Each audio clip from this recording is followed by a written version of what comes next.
Ah! What's up, motherfuckers? I can't swear or I'll get demonetized. It's me, your favorite non-famous YouTuber, J-List. And welcome back to my Subway Stories. Oh, I'm not wearing the right shirt. Oh, much better. Kind of almost the same shirt, but this one says rap artist and it's a Subway shirt. And I'm a rap artist. Hey, yo, bro, check my sound. You have my Spotify, dude. I'm an Apple spiritual individual. End scene.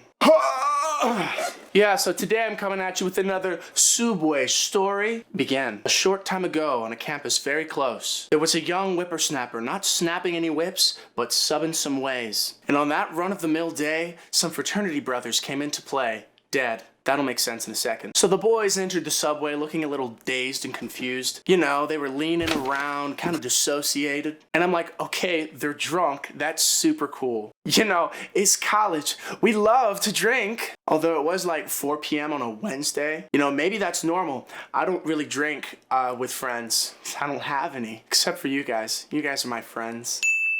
So the first gentleman stepped up and ordered the least flavorful and most processed sub. The meatball sub. So as I began to craft his sub, yes, I'm a sandwich artist. It's literally in my job description. The goal of that job title is to make your minimum wage employees feel better about themselves. But in reality, it's just plain demoralizing, because you're still making minimum wage. So as I begun to make this upstanding gentleman his meatball sub, all of a sudden he grabs the chip rack and rips it off of the Subway bar and pulls it onto the floor, and the chips go everywhere. You know, after working in food service for a while, you lose the ability to get angry, and you just learn to take the shaft. So as I got ready to go pick up all of the chips, this motherfucker pulls a Stephen Hawking and flops on the ground. Ow. I quickly rush around the bar. I'm like, okay. He's super drunk, and he's just passed out. I was wrong. No, he was having a full-blown seizure in the middle of the subway, shaking violently on the floor, profusely sweating and foaming at the mouth. So you might say, J-List, why are you making fun of a kid for having a seizure? That's kind of wrong. He may be prone to them. It could be something he's struggled with his entire life and is super insecure about it. But you see, kids, I found out the reason why this fraternity brother was seizing on the floor, and that's because of Xanax. You see, in college, some kids just like to take Xanax recreationally. Because doing drugs is cool. I mean, I do drugs sometimes. I just realized I didn't have any light on my beautiful face. So there we go. I can't afford lighting, I just use my window. I also found out this kid had taken 4 bars. So a bar is a full unit of Xanax. And the normal prescription dose is about 1/4 of a bar. So this kid took 16 times the prescription dose of Xanax. No wonder he was having a fucking seizure on the floor in my subway, causing a ruckus. So I can make fun of this kid as much as I want. He's fucking stupid. The worst part, this was like around the time that Lil Peep had died from Xanax, laced with fentanyl, and Mac Miller had died from cocaine, laced with fentanyl. So I guess that Mac Miller doesn't make sense, but RIP. You'd think maybe you would like reduce your dosage to like 3 bars instead of 4, but no. So additional fact, so the only other person working there with me was the night manager, and he suffered from seizures as a child because he had a brain injury. He also suffered from short-term memory and forgot my name the first 2 months we worked together. But that's besides the point. So essentially, him watching a kid have a seizure on the floor sent him into a traumatic flashback, and he ran out the back door and cried. The manager. Which is understandable, but I'm just saying, if you're the manager, you gotta step up. You'd think the manager who had seizures as a child would be able to better help the kid seizing on the floor currently. Okay, so back to the story. So yeah, I rushed around the counter. The kid is still shaking violently on the floor, and all of his fraternity brothers are just kind of standing there. So what do we do? I don't know, man. Days before, and the ambulance came and picked him up. Oh yeah, that's right. Can I get my meatball sub? So yeah, essentially the fraternity brothers were absolutely no help as they were all barred out as well. Barred out. Definition. When a stupid motherfucker has taken an obscene amount of Xanax and is in a complete state of dissociation and has no ability for cognitive reasoning. So yeah, I'm kind of freaking out because like I'd only been there for 2 months, and you know, the most serious situation we had there so far was Nothing had even come close to this. Yeah, so this kid is still shaking on the floor, and then some other customer there who's a fucking professor at our university decides it's time for him to stand up and take charge by telling everybody else what to do. Yeah, this dude sucked. So he looks at me and points and says, "What are you doing? Get him some water! Help the man!" and I'm looking at this dude like, dude, first of all, you could do that. Second of all, I happen to be trained in CPR and first aid. You see, I was a lifeguard back in the day. And one of the main things they tell you about if someone's having a fucking seizure is that you don't touch them. You don't do anything. The only thing you do is you make sure that their airway isn't blocked and you leave them alone until an ambulance can come take them away.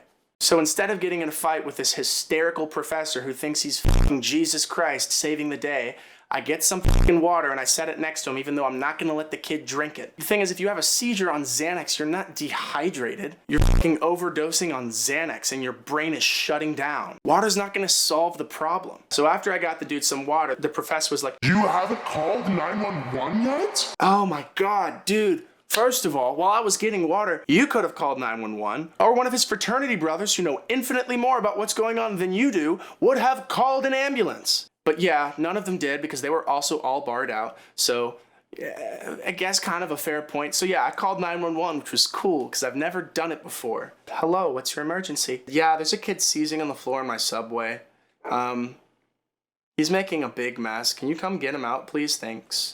So yeah, they rushed over. We had an ambulance. Here's a picture to prove I'm not making this up. So after about 2 minutes, minute 30, the kid stopped seizing, but he's still fucking dazed and confused. You see, after you have a seizure, your brain kind of shuts down. It takes like a day for it to like start back up. It's kind of like pressing the reset button on your brain, except sometimes it doesn't restart and you're just dead. But yeah, luckily the kid did not die. Yeah, he woke up. Then we got him in a chair. But this is when the kid started being an issue. He starts pushing people out of the way. He's trying to get out of the seat and we're literally restraining him to the seat. We're like, "Dude, you just had a seizure." And once we say that, he doesn't believe us. He thinks we're fucking with him. He thinks we're telling him a joke. We're like, "Dude, we just lifted you off of the ground in your sweat and spit, and you don't think you had a seizure?" Yeah, he thinks all of his fraternity brothers are playing a joke on him. He's like, "Nah, I didn't have a seizure. Nah, man. All right, let's go." Which I might add, he can't stand. Every single time he would stand, he would flop over onto the ground and we would have to lift him back up into the chair. And that basically went on for like 5 minutes. Us pushing him down in the chair, trying to convince him he had a seizure, and him completely rejecting that was ever a possibility and continuing to think he's in the fraternity house. So he had absolutely no idea where he was. Didn't know he was in a subway. He thought he was in his fraternity house. And I was like, "Dude, there's a fucking Coke machine right there and there's tables." Like, this is how confused this motherfucker was. So yeah, after about 10 minutes, ambulance rolls by. They come in, and he starts being a problem to them. They start asking him basic questions like, "What's your name? Who are your parents? Where do you live?" He won't answer any of them. So his fraternity brothers start giving them the information. They ask the fraternity brothers if they have permission to take him to the hospital. And this is when they say, "Yeah, he's done this before, take him to the hospital." I was like, "Oh, so this kid has repeat seizures." But no, in reality, his previous seizure was from when he took 2 bars and went to class. This is a story I had heard about a couple months earlier of some kid having a seizure in the middle of class and having to have an ambulance come pick him up and take him to the hospital. So not only did this kid have a seizure in the subway after taking 4 bars, he had had a seizure before and continued to take obscene amounts of Xanax. Yeah, Whew. So after the fraternity brothers tell the ambulance people all they need to know, kid's still being a fucking problem. So basically what ends up having to happen is like 6 ambulance technicians have to come over and manhandle this motherfucker into a stretcher and strap him down like he's going to an insane asylum. He might as well if he keeps taking Xanax after having a fucking seizure. Sorry, I'll calm down. Life is precious, dude. Don't fucking kill yourself. The ambulance strolls away. I give all the kids a free sub for their issues. So basically after that fiasco, the manager who had gone out back to cry, gone. Disappeared, not there. So I'm now in charge of the subway with things I don't know how to do. I don't have access to the cash register. I don't know how to count cash. I don't know how to do half of the proper closing procedures in the subway. So basically I figured this is a perfect opportunity to be a lazy piece of shit and close the store. I called my manager. He didn't pick up. I called the regional manager and he said absolutely under no condition may you close the store. And I closed it anyways. And I wasn't fired. I was one of the only employees there who actually did shit, so you can't really fire me after closing it after a kid had a seizure and the other manager was gone. I mean, that kind of makes sense. And I looked it up after like a traumatic experience in a subway. You are allowed to close it. So fuck you, regional manager. You're a money-hungry piece of shit. So yeah, after that, I went home and came back to work the next day like nothing happened.